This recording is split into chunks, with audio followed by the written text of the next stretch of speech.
Hello. Welcome to Gutter Trash, episode 39.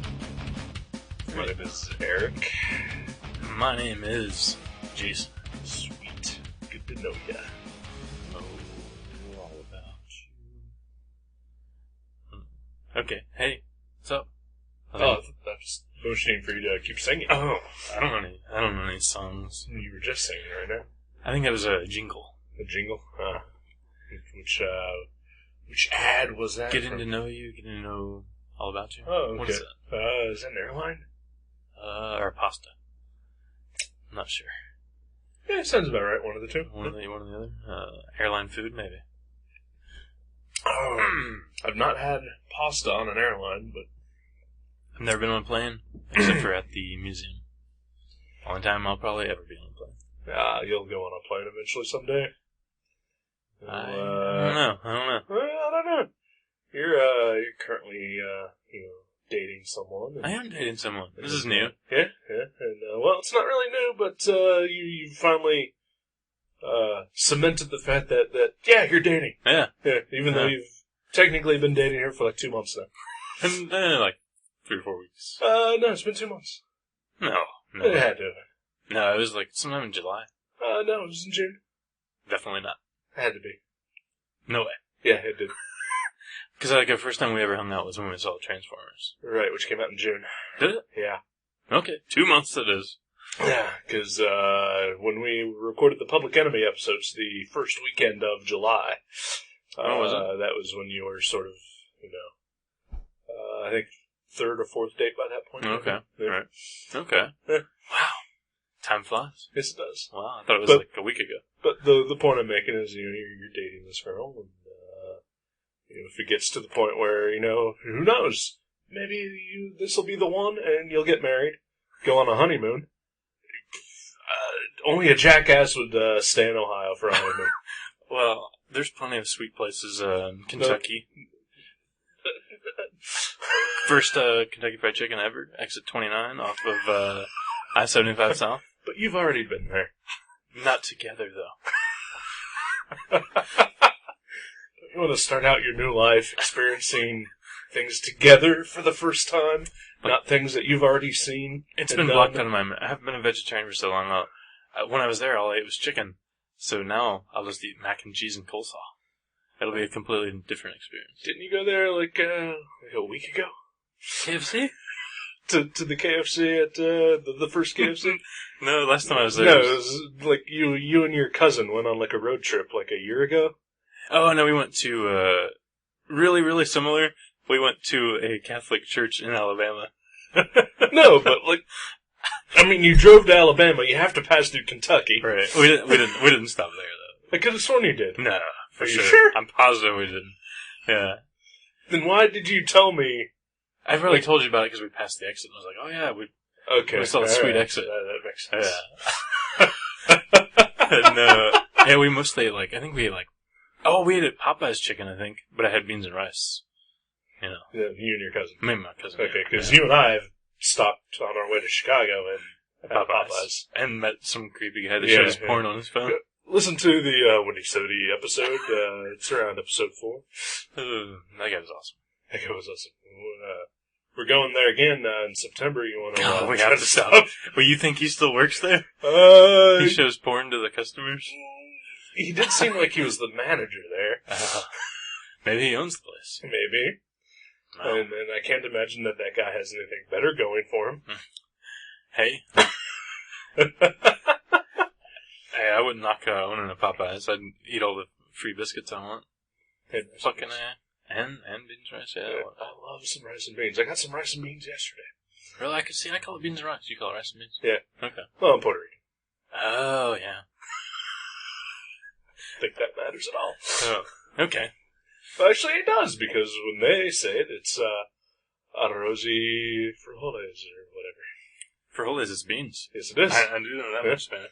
I almost said arroz con pollo, but that's rice with chicken, which is another big Puerto Rican delicacy. You know, the only reason I know frijoles is beans is not because I took 2 years of Spanish. Because of a Weird Al song? No, because we have a piñata named Frijole in our house. hanging above Mindy's laptop. That's awesome. Not like her lap that's attached to her body. Well, the only reason I know frijole is beans is not because I took 4 years of Spanish, and not because my mom is Spanish, but because I heard it in a Weird Al song, Taco Grande. Right. From Off the Deep End. Wow, is that a spoof of Rico Suave? Oh. As we've talked about before, one of the hottest videos I've ever seen. Yes, it is. Well, it's true that is the hottest video you've ever seen. Yeah. One of. I don't know if I want to give it the undisputed top title. But. Yeah. I've seen that video recently, and I'm honestly not sure where you got that from, but yeah. Maybe you just really have a thing for Gerardo. Gerardo? Geraldo? You know what it probably is? Is it just came out at the right time where, I mean, literally if I saw, a freaking Odd Lots commercial with, some lady revealing 4 inches of knee, that was enough to get me off, I mean, I was like, in that growth spurt, masturbatory age. Right. So, yeah, it just probably happened to be the one thing that was on TV, and I taped it and, watched it a few times. It's understandable. Man, I really don't want to talk about this, but I'm going to anyway. Mm-hmm. For me, it was, there was like a very short period of time where, Alyssa Milano, did some MTV VJing. Oh, really? Yeah. Very short period of time. I think like a summer. Oh. And, that's pretty much what did it for me. Alyssa Milano. Yeah? Yep. She's needed some cash. She's needed some cash that summer. Yeah, it was post Who's the Boss and pre anything else she ever did. Charmed and all. Charmed. So did you tape those and then view them? I would just, watch MTV and she'd be on. Hello. Yep. Alright. Did you ever see the vampire movie she's in? No. It's pretty awful. But there's a lesbian scene in that, is there? I think there's at least one, yeah. She also did a Poison Ivy scene, didn't she? Really? Yeah. Did not know. Poison Ivy with Drew Barrymore, the first one. And Nicholas Milano did the second one. Did not know. I had a super crush on her growing up. Oh, yeah. Super crush. I still got a crush on her. Top of the list, seriously. Still have a crush on her. Really? Mine's long gone. Gorgeous. Mine's long gone. I think it was the vampire movie. I think it spoiled it, because, I had so many images of her naked in my mind already. Right. When I actually saw one, it just shattered it all. Okay. That's too bad. Yeah. Attractive lady. Oh. Not because she was unattractive. Just worlds collided. The mystery was gone. Yeah, exactly. Exactly. Wow. You really pinned it down there. Yeah. That's what I do. That's what I do best. I have a lot of pins. Sharp pins. Some tack board. So, what else? What else is going on? I don't know. Wow. Yeah, I don't know. We haven't done the show in like 6 months. The 20th was the last time. Yeah, that's great. Yeah. It's been like 2.5 weeks. Yeah. And, that kind of actually segues into, the book we're talking about today. Mm-hmm. My Inner Bimbo by Sam Keith and some other people. Yeah, like 6 other people. 2 other people. Wow. But, they're both even numbers. When we recorded the last show, you announced that this was the book we were going to read. You, I think, bought the book like the next day or whatever, and right. You read it, and you gave it to me, I think, around August 1st. It is now August 9th. You gave it to me, and I read like a page, and I was like, oh man, and then I looked at the time, I was like, I can't read a full chapter of this, so I put it aside and went to bed, and then the next day, pretty much the same thing, I run onto the next page, and I was just like, it's too late for me to get into this, and I put it aside. So, I had it for like 4 days before, I finally sat down and tried to start reading it. I read a chapter and a half in 3 hours. Yeah. And that's one comic. It's a 5-chapter, 5-issue book. Right. Right. And, I believe it. So then, I didn't read it again until I did my laundry Thursday morning, like 2:30 in the morning. Went to the laundromat. I figured, okay, while I'm there, I've got like 2 hours to kill. Uninterrupted. No one should be there, hopefully. Occasionally there's a straggler in there. Some oddballs doing their laundry. Right. But I got lucky, and no one else was there. And so I read, and I thought, okay, maybe I can get this done. No. By the time I was done with my laundry, 2 hours later, I had just finished chapter 4. Still had a whole chapter to go. Yeah. We decided that we were going to do this show today. And it is now, let's see what time it is here. It is now 7:30. At 5:30, I thought to myself, oh shit, Jason's coming over. I haven't finished the fucking book yet. Wow. Had you finished by the time I called? Because I called you around 6:30, 6:45. You called me around 6:30, and I had just finished it. And, I went out to get some headache medicine. Yeah. Yeah. I mean, I could see this book coming with some headache medicine. If they do an absolute edition. Just like a little vial of Advil in the book. And that's not a complete insult. It's just so fucking wordy. At least it's very wordy, very dense. The first 2 issues have, I'm not a complete retard. We joke about being dumb guys. I read books, like real books, and you do as well. Yep. I don't mind them if they don't have pictures in them. Right. But I thought this was a comic book whenever I picked it up. The first 2 issues have easily enough words to fill a novella. I mean, seriously. Yeah. Yeah. This is, it's a lengthy read. Time consuming. And I'm just going to throw out my opinion on the book. Did not like it. Really? Hopefully over the course of this episode I'll be able to intelligently explain why without sounding like a complete and total dumbass. Okay. Because this book totally made me feel like a complete and total dumbass. Well, don't feel bad because I really did like it, and I don't think I could explain why either. Alright. So we have nothing to say.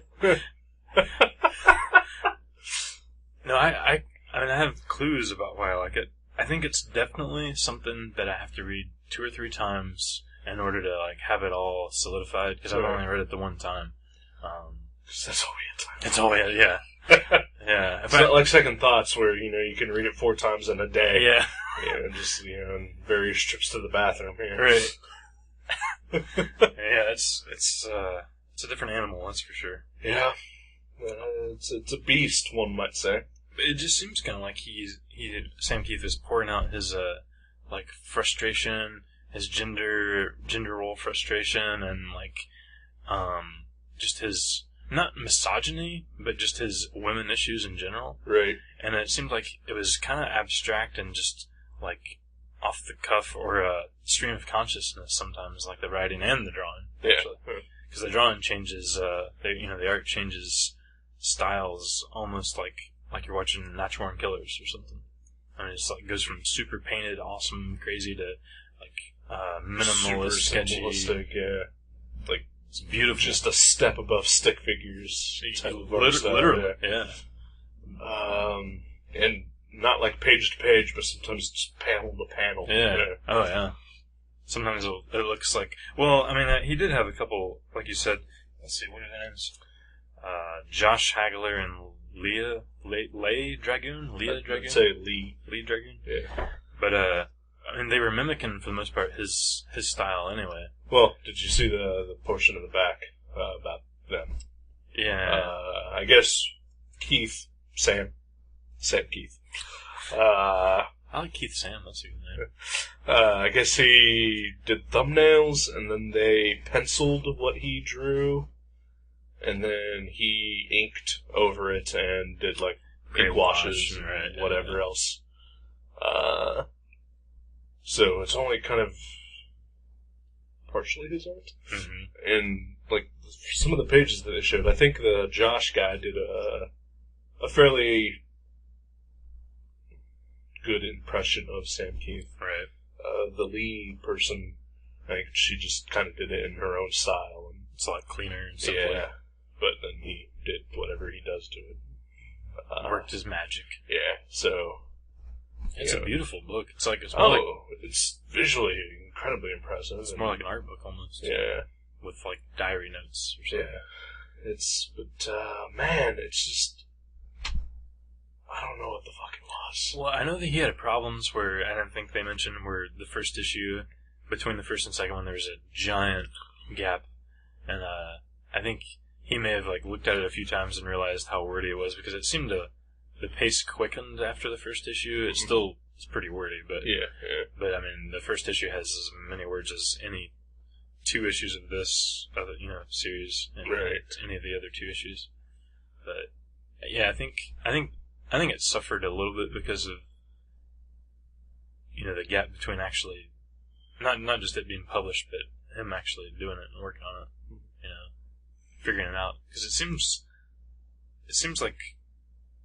It just kind of seems like at the beginning he didn't even really know where he was going with it. Right.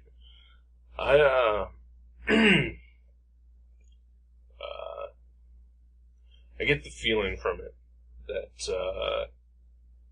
like, whenever I write anything, be it, a comic script or, like, a letter to someone or, a blog post, I find myself not sure that I'm getting my point across, and I wind up reiterating the point numerous times, and it just becomes incredibly redundant. Oh, right. Because I'm just not able to filter what I want to say properly. Mm-hmm. And I get that feeling in this book. That he could not filter what exactly he was trying to do to a base idea, and he just kept repeating it over and over again. I wonder if he would have been the only artist if he would have had, more confidence in the art telling the story. You know what I'm saying? Like instead of explaining every detail, if it just sort of presented it, and then he didn't have to rely on as many just blocks of words. Right. Like I wonder if he didn't have as much faith in the other people, or if he just thought he couldn't articulate to them what he wanted to show as much. I don't know, because again, in the back matter, it says that he did thumbnails, and then he would call the artists and explain exactly what he wanted numerous times, right? And there would just be notes and sketches and everything. So I think he actually probably just over-explained things. Okay. It's again, I think it just comes down. He could not filter exactly what he wanted. So he just overdid it. He said everything instead of... Right. Instead of exactly what was needed. Right. And I think that's probably where my main problem comes from in the story. And also, there's something mentioned in the back that he's dyslexic. And I think that comes through. Yeah. Because the one guy, Josh, mentions that Sam Keith would be talking, and then suddenly, like in the middle of the sentence, go to a completely different topic without stopping. Yeah. And that almost pretty much describes this book as well, I think. Like his writing style. Yeah. For the book, yeah. It just bounces around so much, like at I don't really want to say a breakneck speed, because it is so wordy and slow. Yeah.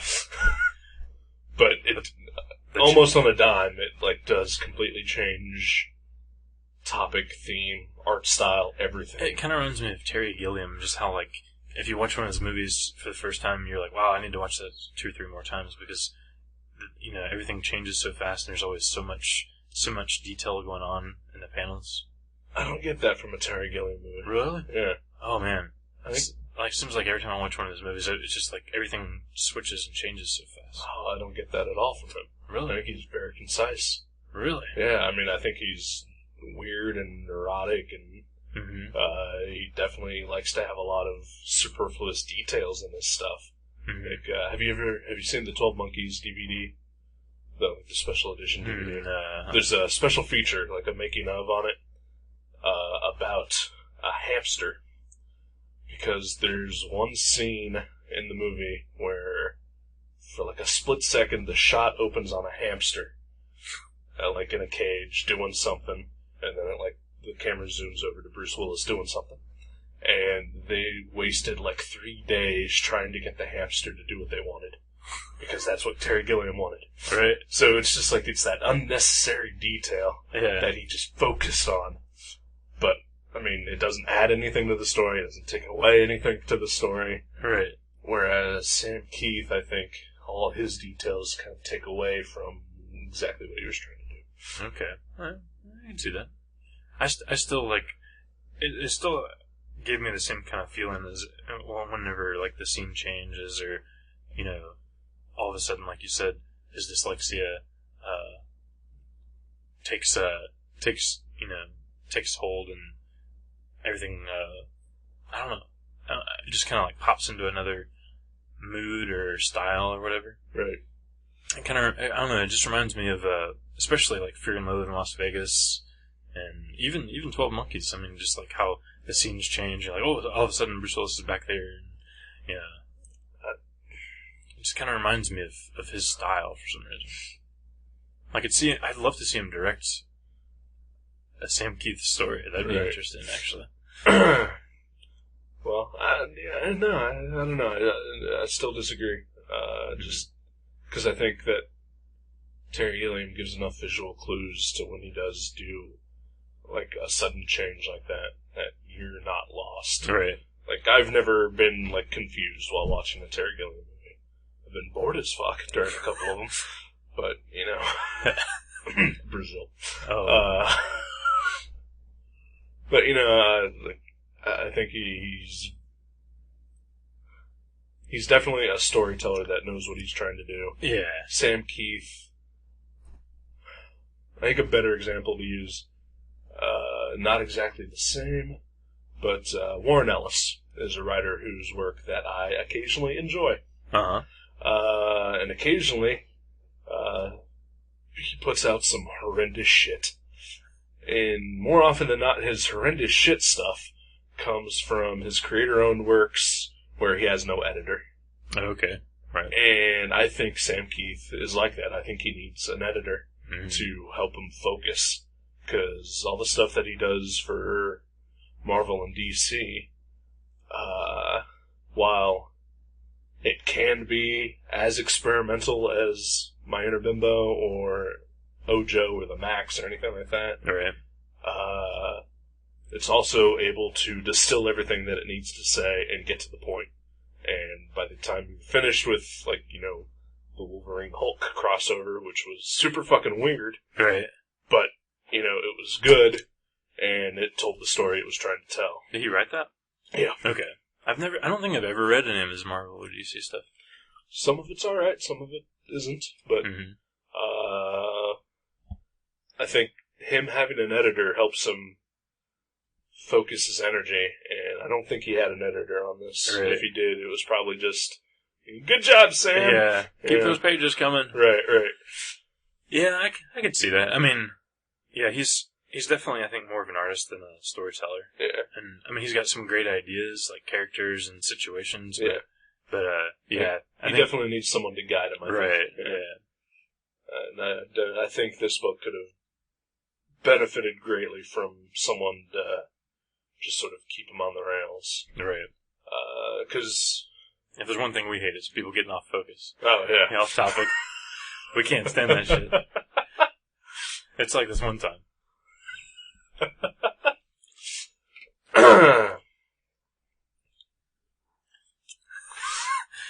You said somebody to keep him on the rails, yeah. Should we talk about the story? I would love to talk about the story. I have no idea what it is. Basically, this guy has a midlife-ish crisis. He goes to his garage, he jerks off. He thinks that he's having sex with a beautiful lady who's turns out to be his inner bimbo. Right. And then he maybe emotionally cheats on his wife with their art appreciation teacher. Yeah. It's a very... But there's also like 50 other things that happen between each of those incidents. My favorite is whenever he's symbolically fighting the giant female disapproval sea monster. Disapproval sea monster. Yeah. That was pretty, I don't know, Freudian or something. It was very phallic and... Yeah. There are a lot of sexual symbolism in the story, definitely. I think, it's about discovering your, like, where your gender roles and your gender issues lie and how far you go with what you think a relationship or a male or female person in general should be. Right. I think, and also it kind of reminds me, the only other book that reminds me of this similar style is a Glamourpuss. Because it has a lot of, like, there's, like, a couple pages where they had this historical things where artists were talking to him, and then there's all the, like, male-female role thing, and Glamourpuss is the only other book I've read that sort of, I don't know, seems to be in the same vein. A lot less abstract. Glamourpuss, yeah, a lot less abstract. But, yeah, I really liked it. I think I'll read it again. I mean, maybe not. I'll take a breather. Right, yeah. And tackle it again. I definitely agree that it's something that probably could benefit from a second or even third read through. Yeah. I just would not look forward to doing that. That's a lot of time. Yeah. Well, it's like, I don't know, like if you read a book or see a movie that, like, I did not get that, but it was an amazing experience to go through that first time, I definitely want to check it out again. Like Southland Tales. Yeah. Like, I had no idea what the fuck that was. Exactly. And I didn't particularly enjoy it, but I really do want to see it again. Yeah. Just to see if maybe there's something there that I didn't get.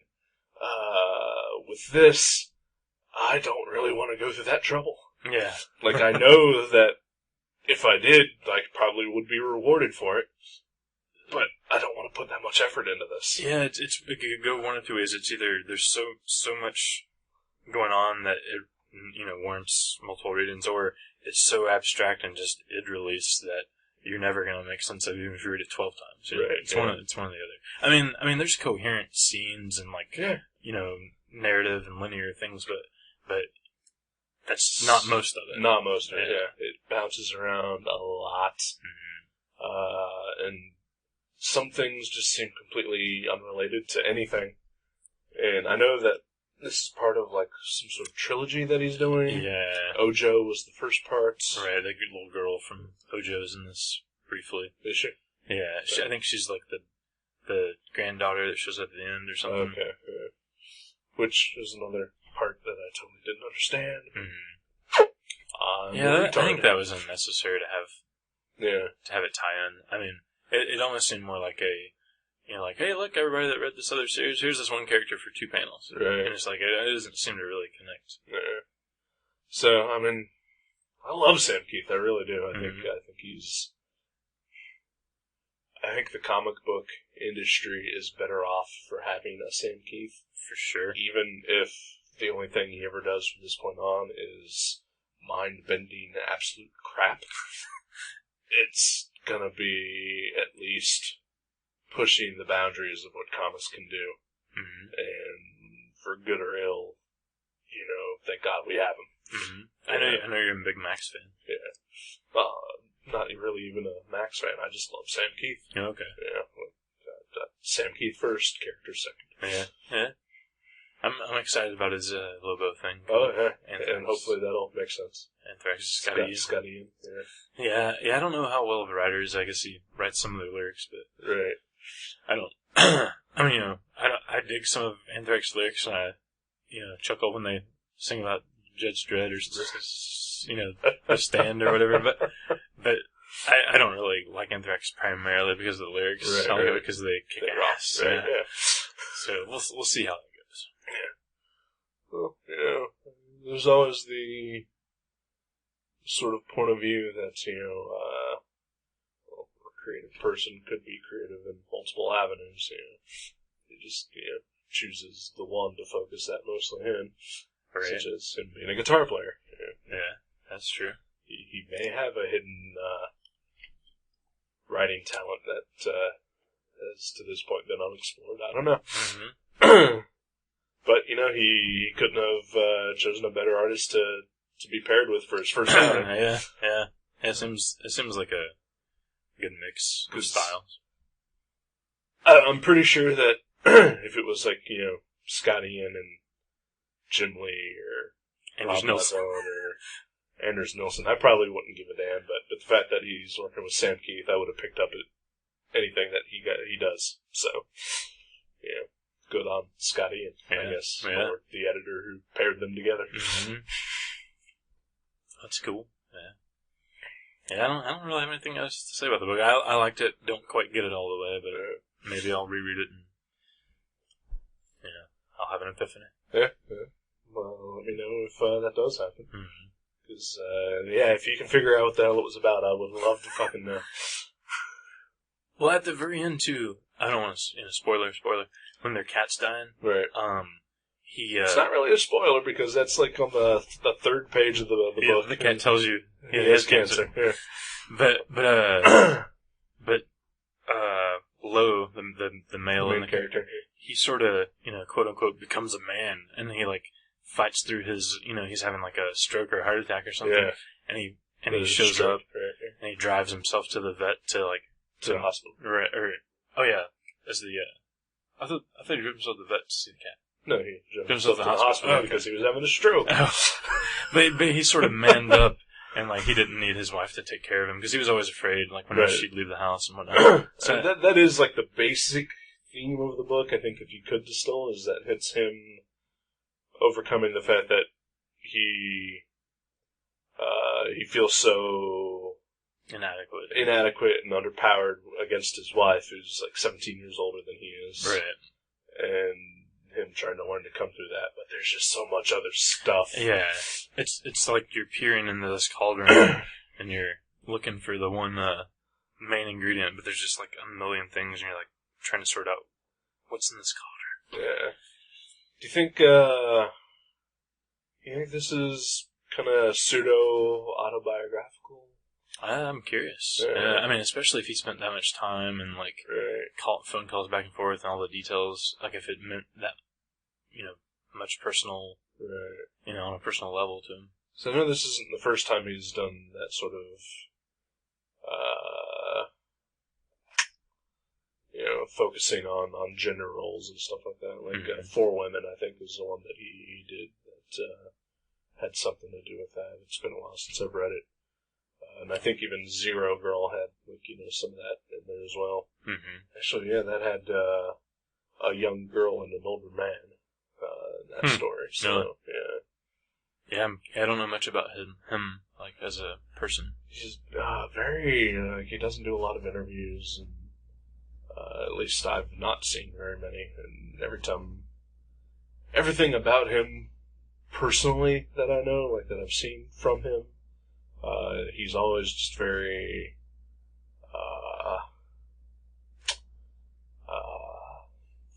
what's the proper phrase I'm trying to use here? Very self-cutting. He has a really low opinion of himself. Oh, okay. And he's always very, self-effacing. Right. But otherwise, I don't know a damn thing about him. The only other thing I know is that he disappeared from comics for a while to direct a movie. Oh, really? Yeah. What movie? Some sort of family movie about mountain climbing. Cool. That's bizarre. Oh, well. We'll have to look for that. Yeah. Or not. I don't know. No, I'm not going to pick it, don't worry. Okay. Yeah. So would you wouldn't recommend this to people other than to flip through it for the gorgeous art? I can't even do that because I can't do it. Same thing. I can't tell people not to read this because this is totally one of those things where I don't think it was awful. I just didn't like it. Oh, okay. Yeah. Mostly because I didn't understand it. And so, this is definitely one of those things where your mileage will vary. Okay. You know, but it's not something like a David Heatley thing where I can just completely say, this is fucking awful. Don't ever read this. Yeah. Right. Yeah. Well, okay. That's cool. I'm glad I read it. I'm glad we picked it. Yeah. It was a bit more of a chore than I would have thought. Yeah, definitely. I think, I don't know why I keep doing that. We're gonna read something by Jim Woodring next time, so there's no words. Just to balance Paul out. Cooper. Yeah. That's tiny. Anyway. I can't not recommend this, and I can't really fully recommend it either. Do you have an Inner Bimbo, do you think? Do I have an Inner Bimbo? Oh, definitely. Yeah, definitely. Does she chew gum? Have bleach blonde hair? No, mine probably is a redhead. Oh, nice. Yeah. Glasses. Yeah. But, if men have an Inner Bimbo in much the way that Lowe's occasionally manifests itself, then yeah, I definitely have one. Yeah. Because, my feminine side is definitely in full swing on occasion. Really? Okay. Yeah. Well, we've discussed many times that we don't do enough manly things. So, yeah, we're pretty feminine. Yeah. I've literally taken baths where I had candles going and listening to Billie Holiday records. And just lay in the bathtub with the lights out. Alright, I don't think that's feminine, I think that's just fucking gay. Yeah. I'll take that. That's fine. Okay, well then, I don't know if,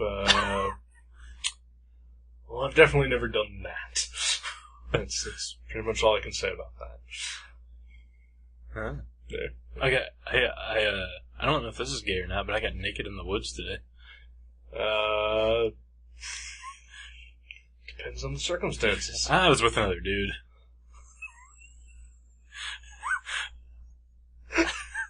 Then yes, that is. Okay, no, me and my cousin went to this... That's worse.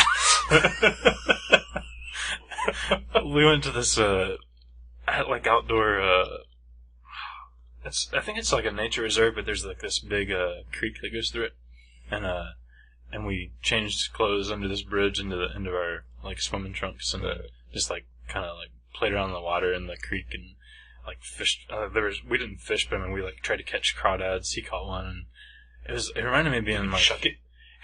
No, he just put it back in the water. It reminded me of being a little kid again. In Kentucky, we always used to, chase crawdads in the creek. It was very relaxing. Awesome. I don't need to talk about my day. I've never done anything like that. Yeah. I'm not a nature guy. So I love the nature. That's the hippie in me. I guess so.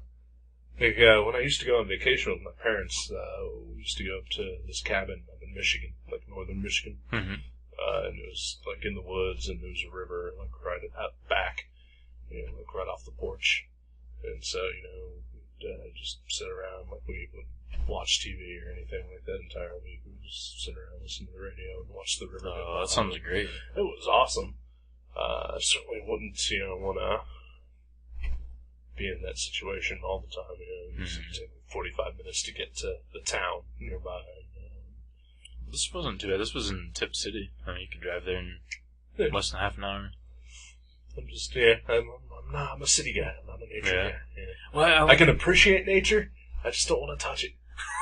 It's slimy and wet. Kind of gross. Yeah. I like those sometimes. I was walking through, seriously, we waded through the entire creek. We just walked through it. It was up to our knees, and it would sometimes go up to our chest. Yeah. And we walked, probably 100 yards through the creek. And, I was thinking, I was, walking through it, and I was like, wow, this time tomorrow, I'm probably gonna be, scanning things into Photoshop and like clicking buttons and like it's just fun to like do the back and forth dichotomy. Yeah, it's a good yin yang whatnot. Right. Like when we were in Michigan, I would go like inner tubing down the river or canoeing occasionally. It was nice, and just kind of float around and just see all the scenery. And, it's good for a vacation. But I'm definitely. I don't think I could survive in that sort of situation. You're a city slicker. I definitely am. Yeah. Do you have your one thing, like Curly said? Just one thing. That's all you need. I seriously have not seen any of those movies since they came out in the theater. Hey, Curly just said it doesn't matter where you're from, you just need that one thing in your life. Well, I guess I got porn, if that's what that is. Right? Well, God bless porn. Could have been what he was referring to. Yeah. On the opposite end, I did some freelance artwork today. Oh, yeah. Yeah, so always good. Yeah, my client was impressed. So that's all I can ask for. Are you gonna post it on your blog? No. Really? No. Be cool. Yeah. Nope. All right. Blog is reserved for all the stupid bullshit that I wound up doing here. I'm drawing that with you. No. And the occasional comic every 3 years when I can pump out another 6 pages. Right.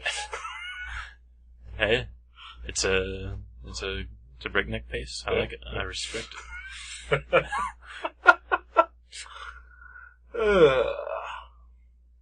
So yeah. Anything else exciting? Had a headache. It's gone now. Sweet. Yeah. So the Inner Bimbo headache is gone.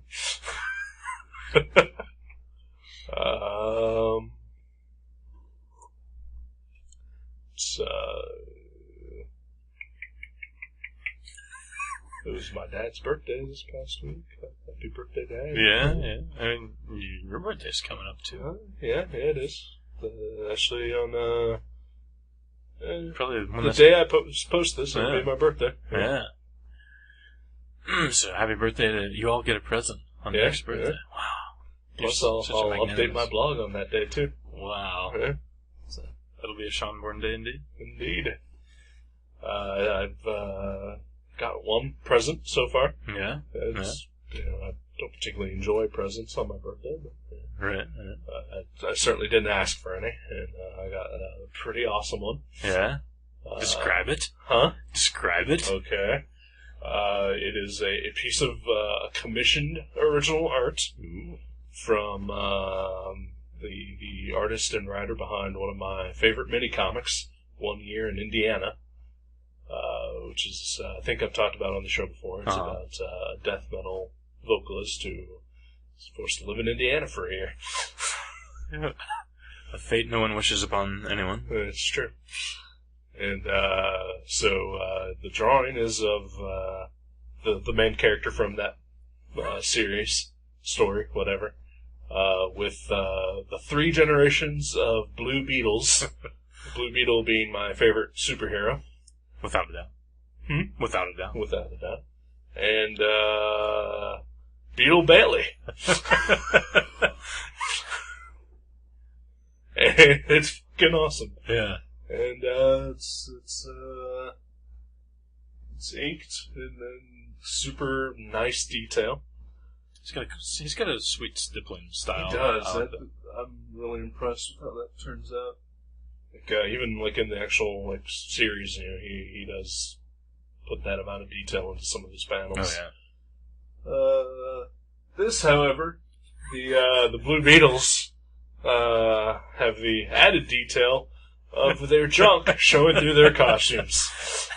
Yeah, it kind of looks like when you get a really wet T-shirt or something, and you can see your nipple. Right. Their cocks are just swollen with heroic pride. There, it's amazing. I gotta respect that. Golden Age Blue Beetle, pretty fucking hung. Yeah. Well, hey, that was the 50s. Men were men. I can't help but notice the new school Blue Beetles hiding his junk behind a 6-pack of beer. Well, he's only 17. Yeah. He's got a lot of growing to do. Yeah.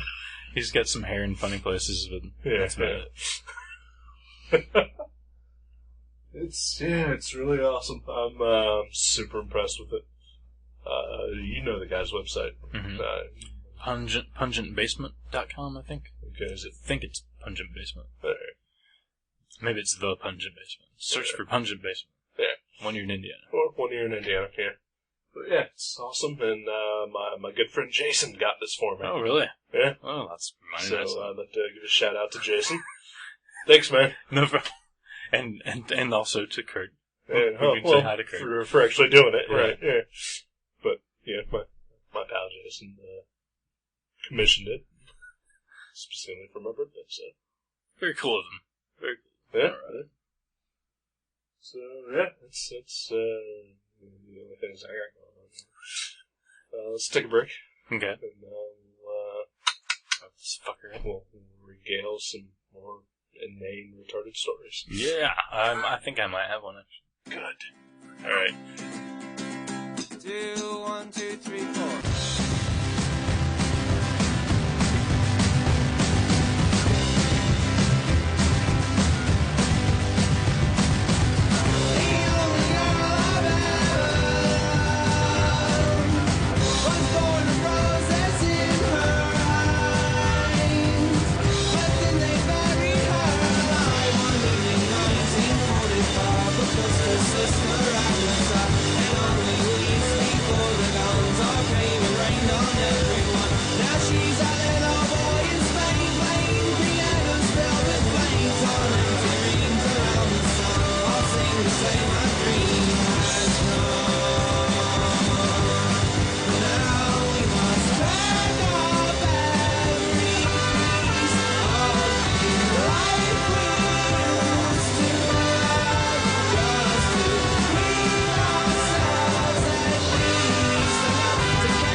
Ahoy, ahoy! Welcome back. Hello. How you doing?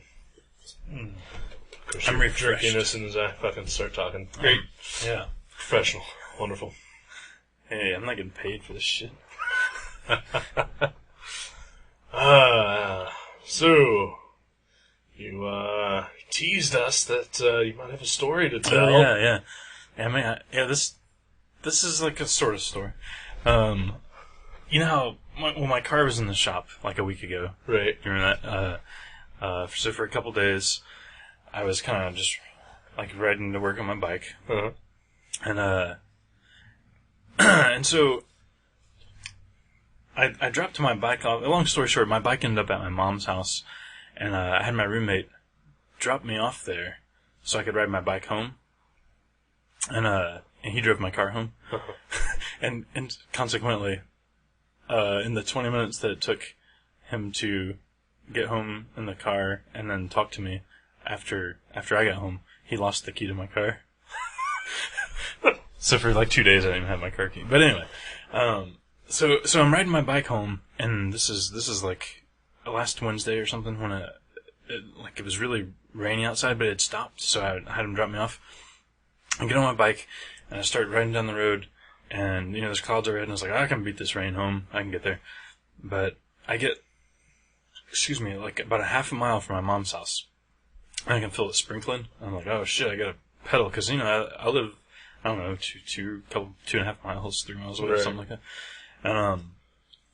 And so I cross the street, I cross Patterson, and I'm down in this side street area behind, where like the drugstore is off of Revere and all that. And it just opens up. I mean, the sky opens up. I literally cannot see. It's raining so hard. It's all over my glasses, and I'm just soaking wet. So I just pull down this side street, and there's this big tree, like in the Devil's Strip, Oh, yes. And I just pull up under this big tree, and I get off, and I'm like under the tree, and like still a little wet, but it's really shielding me from the rain. I'm not being drenched anymore. And I was like, oh, man, this is terrible. And I pull up my phone, and I call Doogie to see if he'll just, like, come back and pick me up, Yeah. And of course, he just doesn't even answer. Even though he knows it's like pouring the rain, and he just dropped me off to go on a bike ride. Right. He just, like, is oblivious. And so I was like, well, that sucks. And then this guy is walking on the sidewalk right next to me, and he goes, hey, man, come on up to the porch. This is where I live. You can come on up here. He was, like, walking home from, I guess he went to the grocery or something. Right. And so he has me come up onto his porch with him, and I was like, well, that's cool. And so I walk and sit on his porch, and, it's a covered porch, so it's not raining on us. And he's like, yeah, man, and it just kind of opened up on us, didn't it? And I was like, yeah, that's pretty crazy. And he's like, well, yeah, you can stay here till it stops raining. And then he takes his shirt off. And I was like, okay, it's soaking wet. Right. That's fine, that makes sense.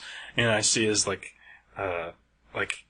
tattoos that look like, it looks like I don't have my glasses on, but I do, because they're so blurry, and like there's like one of a naked lady and one of a snake, and then I forget what was on the other arm, but I mean literally a snake and a naked lady. It's like you can't make that shit up, right? Right. And so he's like, yeah, my name's Doug, and he goes, I just got out of prison. And he's like, you want a cigarette? And I look, and he has like the entire top row of his teeth are gone, and I was like, wow, this is like a character. And I mean, like, he's so stereotypical, Right. And it's like, I don't know. So I'm like, oh, no, that's alright. And he goes, oh, hey, he knocks on the door, he's like, get some waters. I was like, oh, you don't have to give me a water, it's fine. And his wife brings out 2 bottled waters, and then they have a couple of these vials of, this fruit flavoring that you put in water to turn into Kool-Aid. Yeah. And he's like, have one of these. And I was like, I'll just take the water. I was like, I'm cool with the water. And he's like, really? You don't like those things? You don't like those? And I was like, no. And he's like, oh, I love them. And he like turns his water into red Kool-Aid, and he starts drinking it. And he goes, hey, you don't have a phone, do you? And I was like, yeah. And like, 'cause, he saw me on the phone anyway when he was walking up, so I couldn't lie to him if I wanted to. And he goes, well, our phone just got turned off, and my wife's trying to call her dad, and she wants to, get some money from him, turn the phone back on. You mind if she uses your phone real quick? And I was like, oh, yeah, I guess that's cool. I mean, he's doing me a favor, keeping me dry. Right. So I hand him my phone, and he is gone. He runs in the house with the phone. Like, he just gets it in his hand, and he's gone. And then, like, 5 minutes go by where I'm just sitting on these people's porch, and I'm like, what the fuck? Did they steal my phone? And eventually he comes back out and he goes, yeah, she left a message. He's supposed to call her right back. And I was like, alright. and so we wait a couple more minutes, and he's like, yeah, so, yeah, I'm a carpenter. I'm out of work. Man, I need some money. I just got out of jail. And I was like, oh, my boss used to be a carpenter. I was trying to think, like Jesus was a carpenter. I don't know what to say to him. And he goes, "Oh, really? What's he do now?" And I was like, "Oh, he owns a comic book shop and baseball card shop." And he goes, "Oh, my nephew's, you ever heard of him? He names this name like Matt, Spivey or something." And he's like, "Do you ever heard of him?" And I was like, "No." And he goes, "Yeah, he's gonna be a big star. He's gonna pitch for the Astros." And, and so I'm like, "Oh, okay."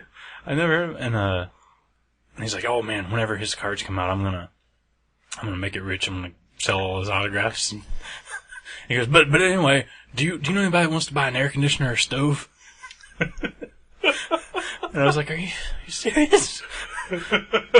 And so, then it stops raining. Like it just kind of lets up into a sprinkle, and then a couple minutes later it's gone. And I was like, "Well, yeah, it looks like, I'm out of the woods here. I can probably get out of here." And he goes, he's like, "Oh, you want your phone back? Yeah, let me go in and get her." And he goes inside, and then like another few minutes pass. And then he walks into like the front room, like where the front door of the house is. And he's on my phone ordering a pizza. And I was like, "Oh, wow." And then he comes out and he goes, "Yeah, here's your phone, man."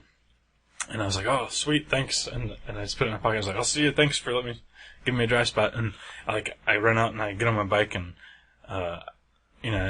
I'm like wiping the seat off because it's still totally wet. And then like it starts sprinkling again. And then like the sprinkling immediately turns into like another rain. And like I'm right into the tree again. And I like look up and he's on the porch and he looks right at me and he goes, "You won't come back?" And I was like, "No, I'm good." And I just get on my bike and I start pedaling. So it's like I'm drenched again. Like I swear I look like I'm like dunked in a pool of water. But I was done with my my experience at that address. It's pretty awesome. Yeah, it was fun. But if you know anyone that wants an air conditioner or an electric stove, his name's Doug, and I can find his house again. I don't know the name of the street, but I know where it was at. Because I'll remember the tree on the side street. Right. Wow. Alright. And, I think that's probably in my top 5 reasons why I don't talk to people. Situations like that? Yeah. Well, I looked at my phone when I got home, too. I was like, who did they call? And they called 4 different places, each one of them for under 2 minutes. Like a minute and a half, 2 minutes. I'm like, wow, I wonder how many drug deals went down on my cell phone just in the last 10 minutes. Gee. Call the numbers. Luckily, they never called me back either. Like, meet me at, right. the Salem Avenue Kroger's midnight. And no pizza place. What pizza place did they call? I don't know. I never even noticed. I'm guessing it had to have been like there's a Corleone's pizza place right around the corner, or Papa John's. But it wasn't something 7272, so I don't think it was Papa John's. Yeah, there's only one Corleone's pizza. Really? Only one? Only one. Nice. Right there over by Doug. And his air conditioner for sale. And his so that's out where you used to live then? Yeah, okay. like just a couple blocks from my old place. Wow. Yeah. Didn't you have another story you wanted to tell me? I think that was it. Sure? That didn't seem show-worthy. Really? That just seemed to happen Sir, this week. How dare you? That just happened this week, right? Well, about a week ago. Yeah, about a week ago. A week ago? I think the other story was the dice kid, but I told you that one already. Yeah, but... So that was the story? That was the story, yeah. It's kind of a shitty story.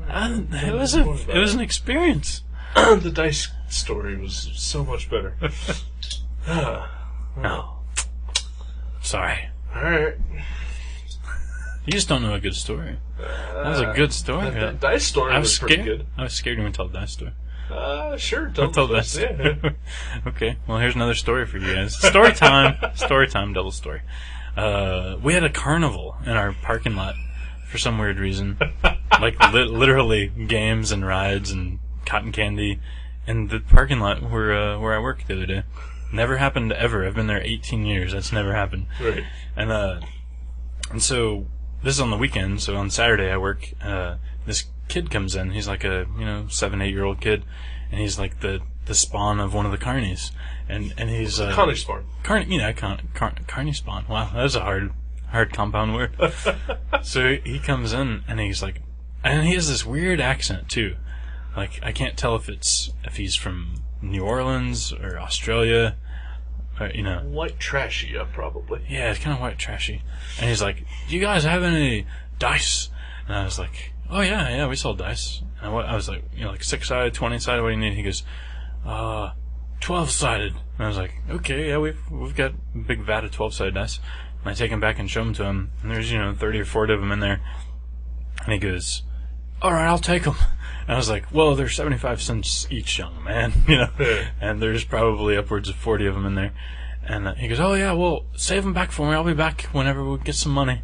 And I was like, "Okay." And so I stick them behind the counter. And like 2 or 3 hours later, he comes back in with this wad of cash in his hand. And I was like, he's really okay. He's just gonna buy a couple dice or something. And he goes, "I'll take all this dice." And I was like, "So you want? I counted them, son. There's 33 of them that or however many it was. It ended up being $32 worth. So I guess there's like 40 something of them." And he was like, "Oh yeah, that's fine. I'll take them." And so I was like, "Okay." And I ring him up, and it was $32 plus tax. And he bought $32 worth of 12-sided dice. And I'm like bagging them up. And I'm like, this isn't really happening. And we've never sold more than 2 12-sided dice in a week, and we have like a bunch of D&D gamers, and so I'm like, he's about to leave, and I was like, excuse me. I was like, yeah, can you tell me? I'm just curious why you want all this 12-sided dice for. And he goes, "Well, me and my friends, we play this game where we all roll die, and everybody rolls a die, and then we count the numbers, and whoever has the lowest number, they lose." And I was like, and he's like, yeah, that's it, yeah. And I was like, "Oh, okay, well, hey, have fun." But they need 40 of them. 12-sided dice to do it. Yeah. I don't know if there's if he really has that many carny friends, or if they just, every time they lose, they have to give them their dice. They give it away. Like marbles. Yeah, maybe it's the updated marbles. Could be. That's a lot of 12-sided dice. Yeah. And so, if nothing else, the carnival, which it rained all day Saturday, kind of ruined the carnival, and Sunday is just like a really slow day because only like 4 stores in our entire shopping center are open. Right. So I think the carnival was pretty much a bust, but if nothing else, we got $30-something worth of sales that we wouldn't have had to carny folk. And I'm just picturing them, like him and like all the dudes that screw together the rides and like get liquored up like behind the cotton candy machine. I'm imagining all of them like in a giant trailer that night, just like rolling dice on the floor, listening to like some Bob Seger or something. Right. And it's a beautiful, beautiful image.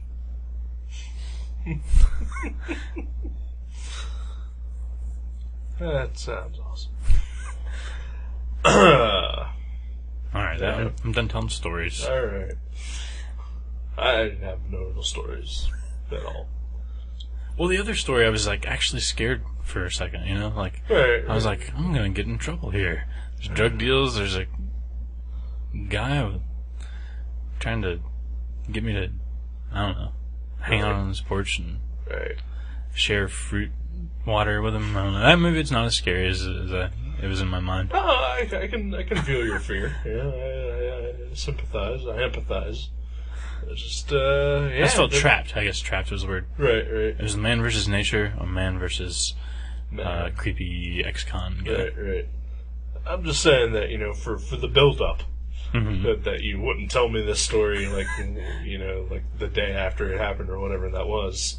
It just didn't seem to pay off as much. Well, I told you the dice story, and I was like, I told you the good story. I was like, well, I got this other story. It's good. I'll wait and tell you that later. But yeah, probably in retrospect, not a drama. Yeah, not much to it. Then he raped me. Oh, in the basement. Oh, I went to get I forgot about that. I had to go in to tie my shoes. Yeah. And he raped me, and I escaped by tunneling my way inside of their German Shepherd and walking out in its skin. Okay.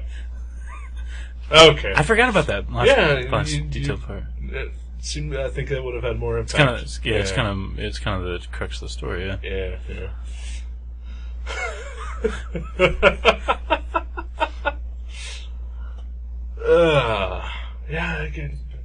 I'm trying to rack my brain to see if I have anything interesting to say. I don't. I got nothing. There's a new outlet mall that opened in Cincinnati. You can buy some sweet shoes there? No, I refuse to go. Oh, I do kind of have an observation that I had. Okay. For anyone who doesn't live in the Dayton, Cincinnati region here, between Dayton and Cincinnati, there is a church. I believe they're called the Solid Rock Church. Mm-hmm. Oh, yeah. And they have a 60-foot statue of Jesus. Looks like it's made out of butter. Looks like it's made out of butter. It's from the waist up. And he's got his arms in the air and he's looking skyward. Yeah. And there's also a giant cross laying across his chest and into the water. Because it's in front of a lake. And it's about a quarter mile from a hustler store. Yeah, that too. And also, I think it was a rumor, but I don't think they actually went through with it, that whoever owns that church, they had planned on putting some sort of platform just underneath the surface of the water in front of the Jesus statue, so that he could walk out on the water. Really? Yeah. So the priest could walk out there? Right. Wow. And make it look like he was walking on water. Remo Williams style. Right. Well, as you mentioned, this past Tuesday and Wednesday, it rained a shitload. Mm-hmm. And it could be that maybe just because this church happens to be in sort of a valley area, but every time it rains, it floods. But I'm gonna guess that it's not because of that. It's because they've incurred God's wrath.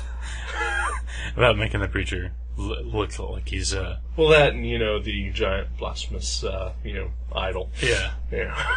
Oh, yeah. That too. Because drive home from work, we passed this church, and I think it was Thursday, like, it hadn't rained, but, like, the entire field between the church and the Trader's World or whatever that is was completely flooded, and there were just geese hanging around in that pond, but they weren't actually, like, in the pond in front of the Jesus statue. Really? They refused? Yeah. So I was like, oh, wow, this, it always floods this area. It must be God's wrath. Yeah. And even the geese won't go into it, because they don't want to burn it They're out. smart. Yeah, they're smart. That reminds me of the butter Jesus. Yeah. I was in Columbus. I went to the state fair last Sunday, and I saw a giant butter cow. There was a sculpture of a cow, and then a little calf with a dude and a little girl feeding the calf, all carved out of butter. I'm talking life size. Right. It was amazing. That's actually. awesome. I got my picture taken with the butter cow. Sweet. And they also had you could take a ride in the Batcopter from the 60s Batman show for $30. Wow. Did you? No. Oh, you bastard. Not for $30. I would have done it. If it had been like $8. Fuck that. It's a Batcopter. I'm already afraid of flying, but I mean that would have been the one paid thing. $50. Really? That would be like the one machine that would get me off the ground, probably is the Batcopter. But, yeah, I didn't have $30 to spend. No, that's not true. You once told me that you would totally fly in the Iron Maiden plane. No, yeah. That's true. The one from their video? Yeah. That and the Batcopter, that's it. Yeah. And I did see, what else was there? Oh, I ate deep fried pickles. Yeah. And I saw a freak show. Yeah? Yeah. Like, really? Yeah. Why? Well, it wasn't a freak show like actual freaks. Oh, okay. It was more for like kids. I mean, there was like, other freak shows.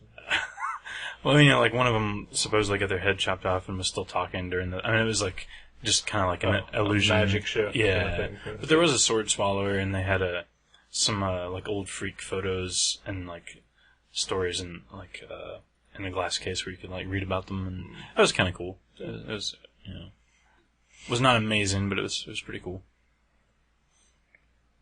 Yeah. Yeah. Butter cow, definitely highlight. Yeah. You mentioned pickles. I've been having a taste for like a really good deli sandwich. Yeah. Like, I've got a very specific idea in mind of the kind of sandwich I want, and it's not something that you can just get like at a Subway or anything like that, you know. And there's this, I think it's a Jewish deli near where I work, so I decided, well, I'll go there. They don't have the best sandwich, but it's about as close as I'm going to get. Unfortunately, you have to pay extra for cheese, and I forgot to ask for cheese, so it was a cheeseless sandwich. So I thought, well, I'll go to Speedway, which is next door, pick up some cheese there, and then put it on the sandwich. So while I was looking for cheese, they don't sell individual cheese, I'll tell you that much, but they do sell individual pickles. Ooh. And they are about as big as the glass that I am holding right now. Really? They are fucking huge. Is it like in a jar on the register, like old school stuff? It is in a bag, like a Ziploc bag, filled with pickle juice. Nice. And just a fucking, like it looks like the zucchini hasn't turned into a pickle yet. Ooh. It is that huge. I was amazed. And I was almost bought one. Oh, you didn't get the pickle? I had a pickle with the sandwich, and Okay. I didn't need an extra pickle, especially not one that was bigger than my sandwich. You put the sandwich inside of the pickle. No, you could have. So you got the cheese, though? I got string cheese and tore it apart and put it on the sandwich. It wasn't, didn't fulfill my need for that sandwich. So, very disappointing, costly mistake. I like the string cheese, but maybe not so much on a sandwich. Yeah, I mean, it was mozzarella, but still, I mean, I wanted a slice of, like, Colby or Monterey or something like that, Just cheddar, a nice cheddar. I'm not a huge fan of cheddar. Yeah, really? I mean, occasionally, but as far as sandwich goes, I want like the two cheeses I previously mentioned. Yeah. Maybe a provolone, Ooh. a Swiss. Maybe a Havarti. A what? Havarti. Yeah, it's pretty good. It's pretty good. Yeah. Similar to have the grocery. I'd say closer to provolone, but it's got like maybe a saltier taste to it or something. I'm big on the salt, but maybe someday I'll try one. Well, yeah. Yeah, so, that's pretty much all I got. I got a Big Jesus story, and or not even a story, just an observation. Yeah. And then a sandwich story. And no ash raping cons and carny spawn. And You've had a much better 2-3 weeks than I have. Well, I don't know. Huh? I don't know. Why don't you tell me what we're going to be doing for the next episode? Oh, yeah. I've been wanting to see this movie for a while. Pretty sure you've seen it multiple times, but I've only seen it once. I already know the movie. Yeah, I mentioned it earlier. Yeah. Fido. Yeah. It's a zombie movie. Yeah. Like I said, I've only seen it once, not multiple times. Cool. But I would gladly watch it again. Sweet. Okay. So, yeah, cool. Usually we don't tell each other what we're going to watch. Yeah, it's usually a surprise. Yeah. Why did I mention that? Do you remember? Because I had to order it from Netflix. Oh, that's right. Because we're recording this so close to the release date. I Right. want to make sure that That's right. we could watch the movie soon and get that recorded as quickly as possible afterwards. Right. I don't like playing catch-up like this so much. Yeah. Shows. I like having A buffer. a buffer, a bank of shows. Yeah. For the can. 3 in the can. 2 in the can. At least 2 in the can. Yeah. Somebody occasionally 3. 2, 3 in the can. Yeah. After 2, 3 in the can, I'm about done for the night. night. Well, as you discovered, yeah. Over there on Colwick or whatever street that was. But yeah, if anyone in the Dayton area needs an air conditioner or... You've already said this. Just write us and let us know. Okay. We'll keep in contact with Doug. Or electric stove also. Mm-hmm. Yeah. Or electric stove, yeah. Or... I know someone who needs an air conditioner. You. Yeah. Well, it's a window air conditioner and I have no windows in my room. The more window air conditioners you put in the house, the cooler the house will be in effect. It's true. But as we all know, cold rises. I think heat rises. I don't know. Cold lowers. I don't know about all this. I'm no scientist. Well, clearly I am.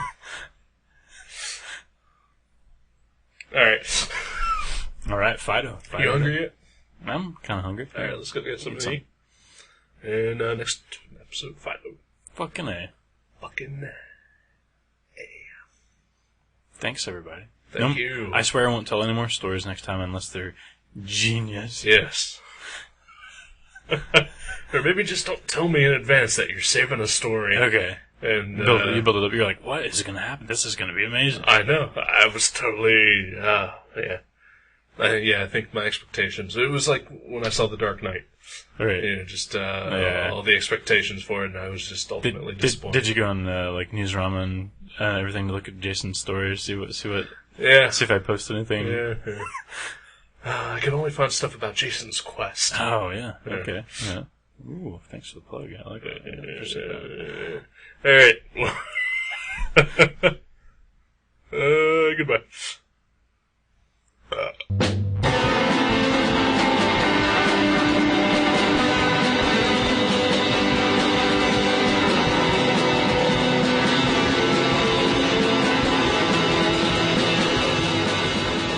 Gutter Trash can be downloaded at www.guttertrash.net, iTunes, Podcast Alley, and Feedburner. You can also find us at myspace.com/guttertrash_net, seanborn.net, and buyerbewarecomics.blogspot.com. Contact us at eric@guttertrash.net or jason@guttertrash.net. Thank you for listening to Gutter Trash. We'll see you next time.